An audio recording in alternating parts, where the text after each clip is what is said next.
ডিব্ৰুগড়বাসী ৰাইজৰ বাবে আনন্দৰ দিন কাৰণ আজি দিনটোতেই অসম চৰকাৰে যেনেধৰণে ডিব্ৰুগড় চহৰক বিশেষ মৰ্যাদা দিলে পৌৰ সভাৰ পৰা পৌৰ নিগমলৈ উন্নীত কৰা হ'ল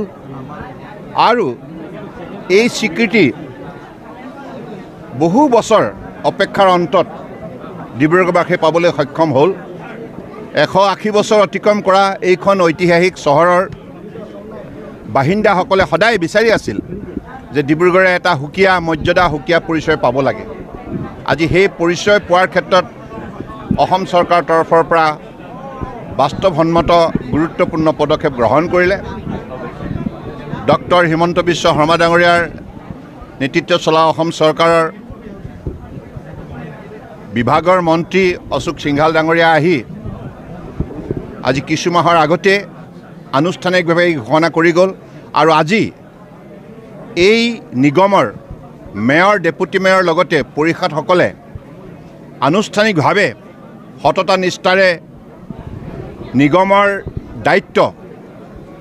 পালন কৰাৰ ক্ষেত্ৰত তেখেতসকলে সংবিধানৰ নামত শপত গ্ৰহণ কৰিলে গতিকে এই অনুষ্ঠানটোৱে আজি প্ৰতিজন ডিব্ৰুগড়বাসী ৰাইজৰ মনত আনন্দ জোৱাৰ সৃষ্টি কৰিছে আমাৰ দৃঢ় বিশ্বাস ইংৰাজৰ শাসনকালতেই বিশেষ গুৰুত্ব লাভ কৰা এইখন ডিব্ৰুগড় বাণিজ্যিক চহৰ আগন্তুক দিনত একবিংশ শতিকাত মাননীয় প্ৰধানমন্ত্ৰী নৰেন্দ্ৰ মোদী ডাঙৰীয়াৰ নেতৃত্বত নিশ্চিতভাৱে এখন শক্তিশালী আদৰ্শ চহৰ হিচাপে ভৱিষ্যতৰ দিনত গঢ় লৈ উঠিব ইয়াৰ বাবে ডিব্ৰুগড়বাসী ৰাইজে পৌৰ নিগমৰ সৈতে মিলি আৰু আমাৰ ইয়াৰ স্থানীয় বিধায়ক আমি সাংসদ আৰু আমাৰ জিলাৰ মন্ত্ৰী বিধায়ক সকলোৱে জনপ্ৰতিনিধিসকলে মিলি এই কামত আমি নিষ্ঠাৰে আত্মনিয়োগ কৰিম আৰু মোৰ দৃঢ় বিশ্বাস ৰাজ্য চৰকাৰ কেন্দ্ৰীয় চৰকাৰ মিলি আগন্তুক দিনত ডিব্ৰুগড়বাসী ৰাইজৰ আশা আকাংক্ষা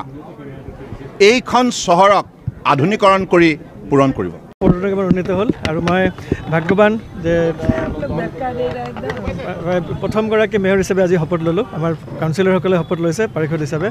ডিব্ৰুগড় চহৰখন কৰ্পৰেশ্যন হোৱাৰ পিছত আমি যিমানখিনি পৰা যায় সকলোৱে মিলি আপোনালোকে সকলোৱে সহযোগত আগুৱাই লৈ যাম ৰাইজৰ এক্সপেক্টেশ্যনটো আৰু বাঢ়ি যাব কৰ্পৰেশ্যন হোৱাৰ পিছত কৰ্পৰেশ্যনৰ যিখিনি পাবলগীয়া আছে তেওঁলোকে এক্সপেক্ট কৰিব আমি সকলোৱে মিলি ডিব্ৰুগড় আমি আজি মাননীয় কেন্দ্ৰীয় মন্ত্ৰী সৰ্বানন্দ সোণোৱালে যেনেকৈ ক'লে ইনডোৰ চহৰখন লাষ্ট 3-4 ইয়াৰ্ছ তেওঁলোকে স্বচ্ছ সৰ্বেক্ষণ প্ৰথম হৈ আছে ডিব্ৰুগড় কিয় পৰা নাই এই বিষয়ে আমি অতি সোনকালে আলোচনা কৰিম আৰু চেষ্টা কৰিম যাতে ডিব্ৰুগড় চহৰখনক অকল ডিব্ৰুগড় অসম বুলি নহয় গোটেই ভাৰতবৰ্ষৰ ভিতৰত এখন one of the best city বুলি পৰিগণিত হয় তথাপি বিভিন্ন ধৰণৰ সমস্যাৰে ভাৰাক্ৰান্ত পৰিকল্পনা কি হ'ব প্ৰথমৰ পৰা পৰিকল্পনা মই আজি 2 বছৰ 2 মাহমান হ'ল যিখিনি প্ৰব্লেম মই এজ এ চেয়াৰপাৰ্চন বা আমাৰ বৰ্ড ফেচ কৰি আছে 1 নম্বৰ হ'ল ডিব্ৰুগড়ৰ parking place 2 number vending zone আৰু 3 নম্বৰ আমাৰ আৰ্টিফিচিয়েল ফ্লাড এইখিনি লৈ পেলাই আমি আলোচনা কৰি আছোঁ পাৰ্কিং প্লেচৰ লৈ পেলাই যথেষ্ট প্ৰব্লেম হৈ আছে এইখিনি কৰিব পাৰিলে আশা কৰিছোঁ আপুনি যিটো চলিউশ্যন বিচাৰে চলিউশ্যনটো এই মুহূৰ্তে আমাৰ দিব পৰা নাই কিন্তু আশা কৰিছোঁ অতি সোনকালে আমি প্ৰব্লেমকেইটা চল্ভ কৰিম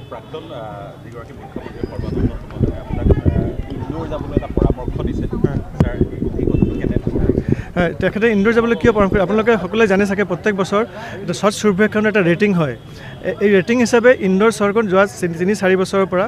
প্ৰথম স্থানত আহি আছে দ্বিতীয় স্থানত আহি আছে ভাইজাগ তৃতীয় স্থানত চাগে বেলেগ এটা কোনোবাই পাহৰি গ'লোঁ এই দুটা চহৰ প্ৰত্যেক বছৰে ফাৰ্ষ্ট ছেকেণ্ড ইনডোৰে ফাৰ্ষ্ট হৈ আছে কিয় ফাৰ্ষ্ট হৈ আছে এই কথাখিনি জানিবৰ কাৰণে তেওঁ আমাক পাৰিষদসকলক কাউন্সিলৰসকলক পৰামৰ্শ দিছে আজি 1 মাহ আগতো তেওঁ আমাক পৰামৰ্শটো দিছিলে যে ইনডোৰ চহৰত গৈ পেলাই তেওঁলোকে কেনেকৈ ইমান আগবাঢ়ি আছে প্ৰত্যেকবাৰ কেনেকৈ ইমান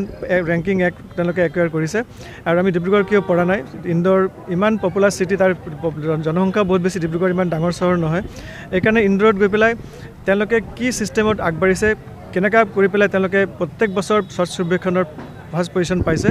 এইটো আমাক চাই আহিবলৈ কৈছে অকল চাই হোৱাটো নহয় আহি পেলাই আমি যাতে ডিব্ৰুগড় চহৰখন এইটো পৰ্যায়ত লৈ যাব পাৰোঁ এইটো কথা চিন্তা কৰিয়ে তেওঁ আমাক এই পৰামৰ্শটো দিছে আমাৰ সকলোৰে শুভেচ্ছা থাকিল ধন্যবাদ আপোনালোকৰ সহযোগিতা লাগিব ৰাইজ অসমবাসী ৰাইজৰ লগতে মই ব্যক্তিগতভাৱেও মই গৌৰৱ অনুভৱ কৰিছোঁ যিহেতু মই ডিব্ৰুগড় পৌৰ নিগমৰ প্ৰথমগৰাকী মেয়ৰ হিচাপে মোক আজি শপত গ্ৰহণ কৰোৱা হৈছে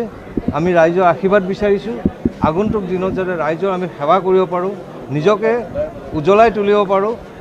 ৰাইজৰ সেৱাৰ যোগেদি যাতে আমি সমাজত জীয়াই থাকিব পাৰোঁ ডিব্ৰুগড় পৌৰ নিগমক যাতে আমি ভাৰতবৰ্ষৰ অন্যতম নিগম হিচাপে আমি প্ৰতিষ্ঠা কৰিব পাৰোঁ তাৰ আমি চেষ্টা কৰিম কেৱল মাত্ৰ লাগে আপোনালোকৰ সহায় সহযোগিতা আৰু আশীৰ্বাদ